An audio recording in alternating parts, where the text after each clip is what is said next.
With a potential audience of 6 billion people, it don't get much bigger than this. Manchester's Kickin' S, the new Sunset Radio.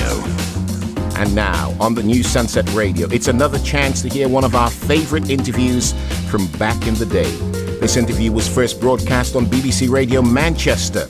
We here at the new Sunset Radio would like to thank BBC Radio Manchester for kindly giving us permission to rerun this interview. My special guest this week is Deborah Hollamby. In 1988, Deborah entered the Religious Order of the Daughters of St. Paul, an order that worked in the media, and was sent to Rome for her formation program and studies. She's taken that teaching to heart and now is a freelance presenter and full-time mother.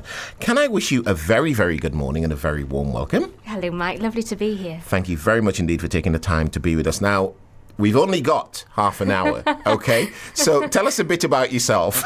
Well, goodness me, as you said just off air, there's so much we could talk about. And probably the beginning of my journey sounds as if it was the convent, but in reality it started long before then.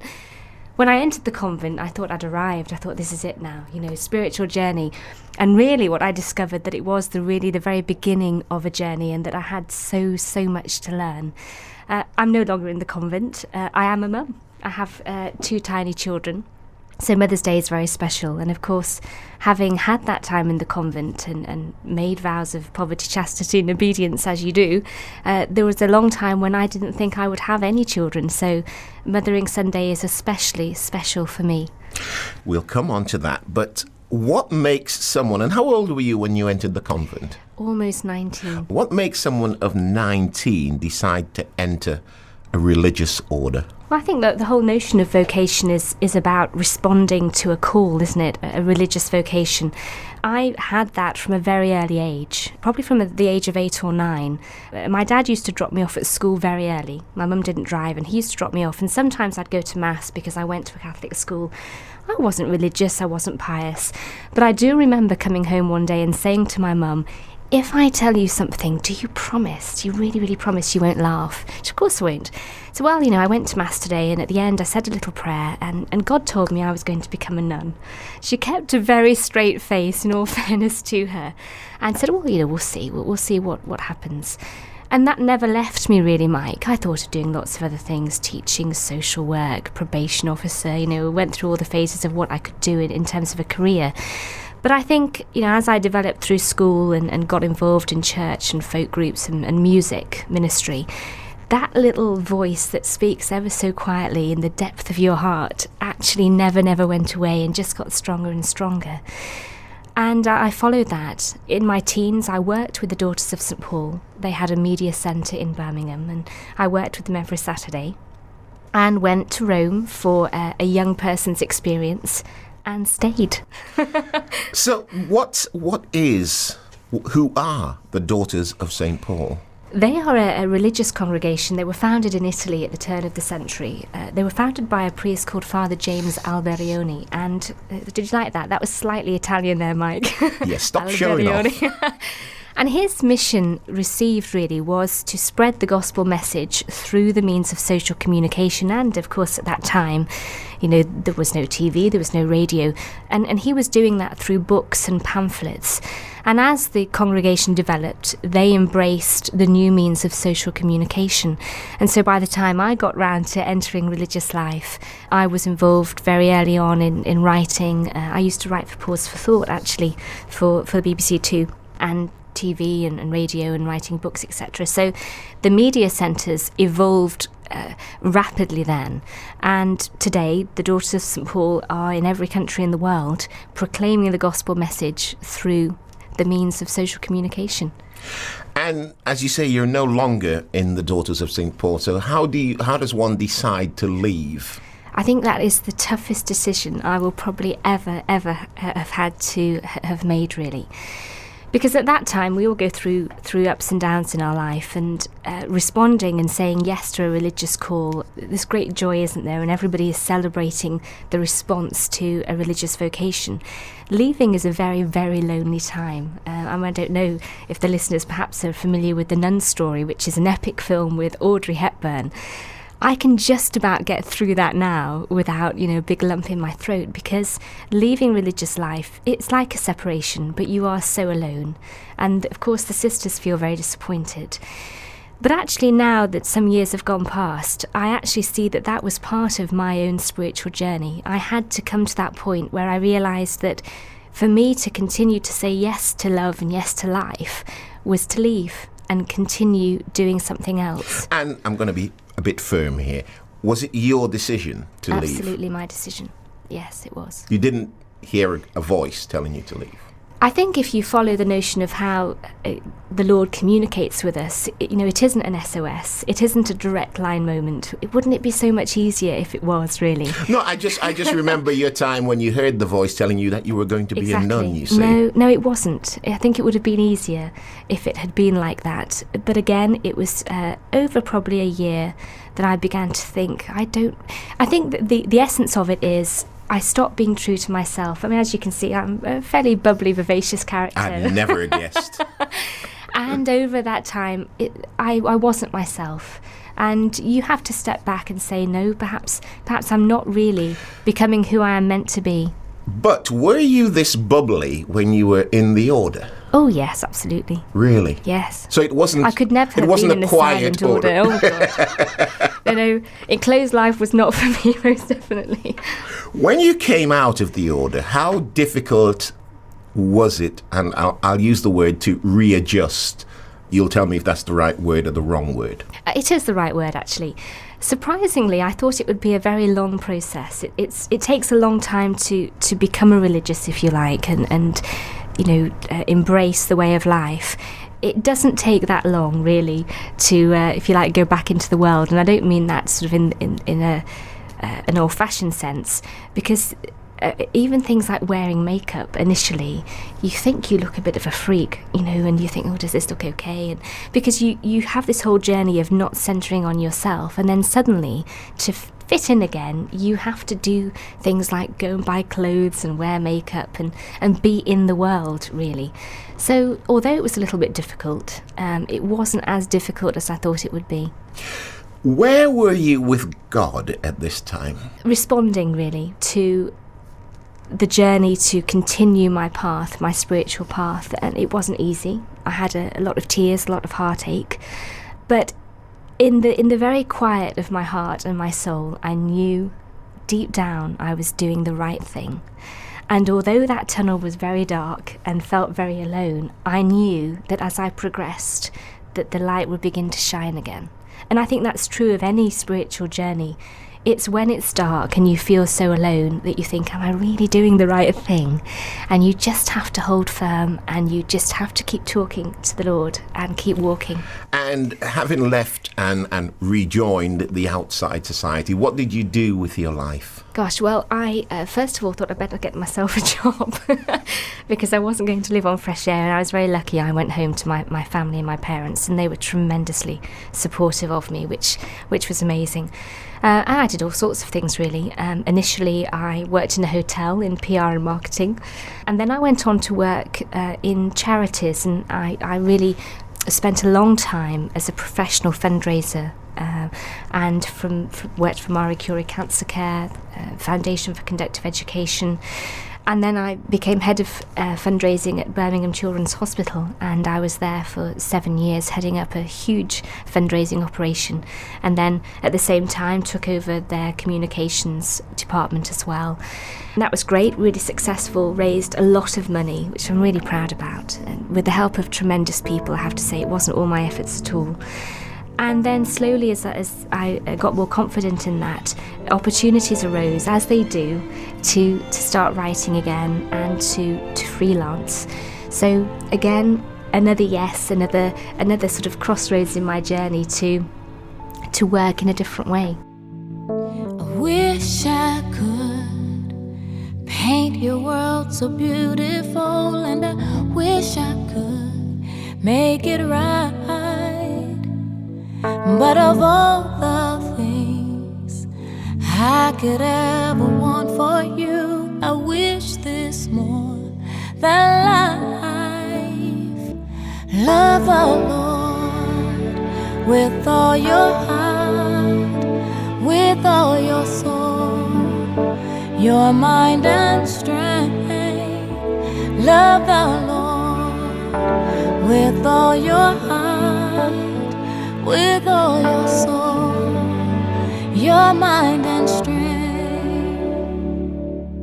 If I could give you back your innocence, and if I could turn back time, if I could heal you well, all the broken promises to the greatest thing in life is love the Lord with all your heart, with all your soul, your mind and strength.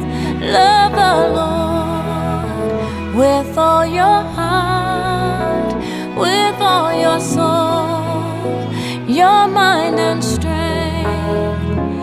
Love the Lord with all your heart, with all your soul, your mind and strength. Love the Lord with all your heart, with all your soul, your mind and strength, your heart and soul, your mind and strength, your heart and soul, your mind and strength.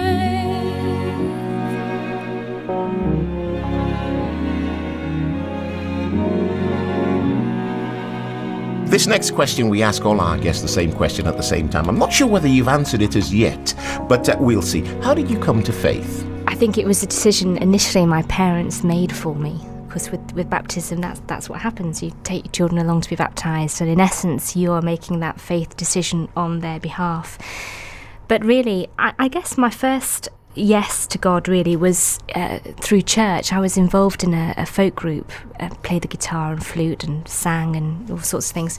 We used to do musicals every year, which I absolutely loved, faith-based musicals, Sing Good News and various others.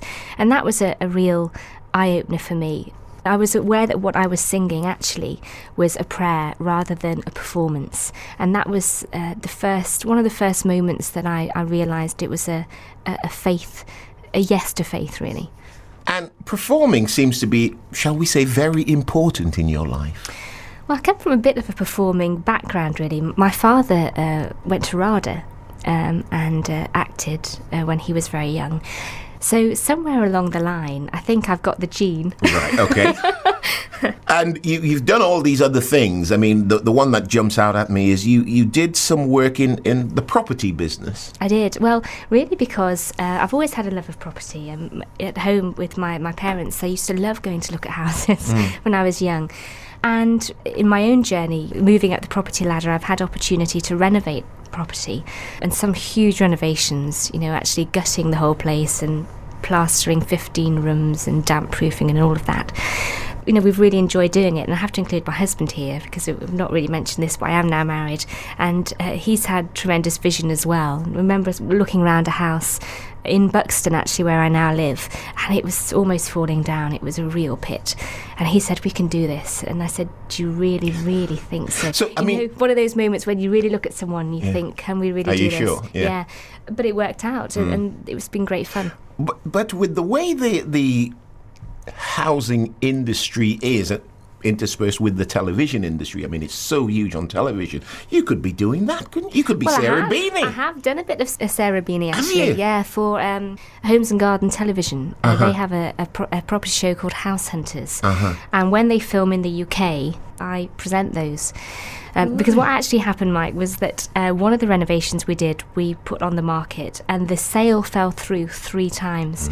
And in the end, in desperation, I called up the estate agent and said, "I'll take over from here." I sold it. Right. The week after the sale, I got a letter from the solicitor saying, "I have today paid the estate agent £11,000 for the work they've done for you." And I thought, I sold that house. The estate agent the week after phoned and said, "We'd like to offer you a job."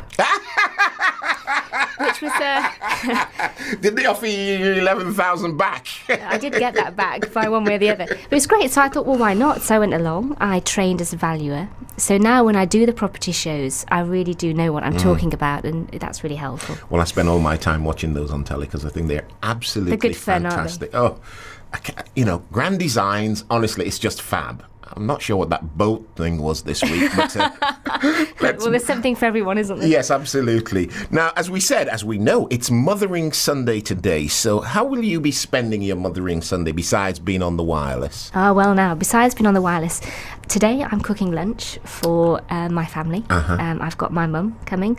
I've got my husband's mum coming for lunch, and I'm hoping that my two little ones will help out in some way. I think they might hinder more than help, though, Mike, really. They'll want to help. Who are they? Well, I have Isabella, we call her Bella, and she's 4, a very vocal 4-year-old.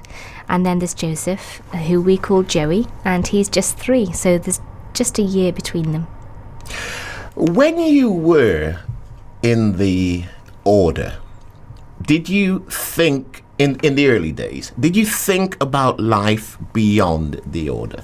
No, I didn't really, because I think you live with the kind of person I am. Whatever I do, I give 150%. So my focus at that time was being a very good and holy nun, So no, I didn't think, wouldn't it be great to be married and have children? It wasn't like that at all.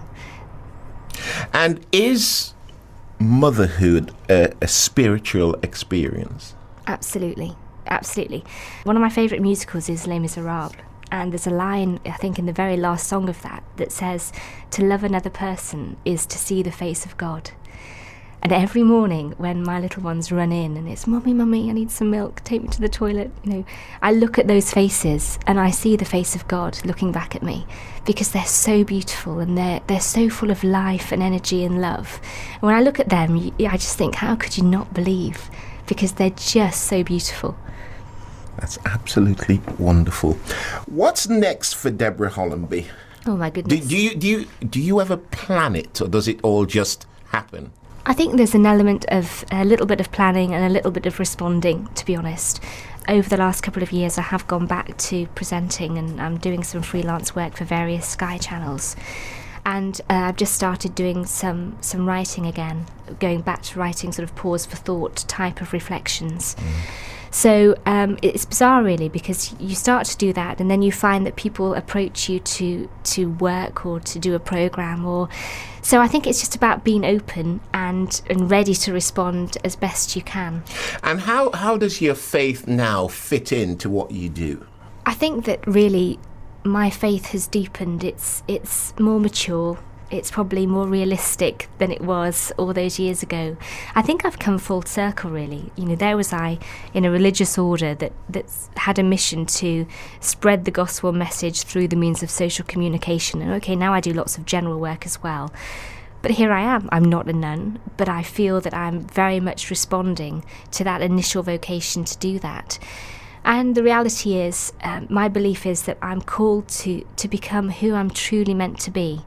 And whether it be writing, a religious reflection or something inspirational, or just, listening to my child asking why for the 100th time in one day, there is something truly spiritual about the most trivial of things as well as the most meaningful things I do every day. So it's a very practical response, I think, Mike.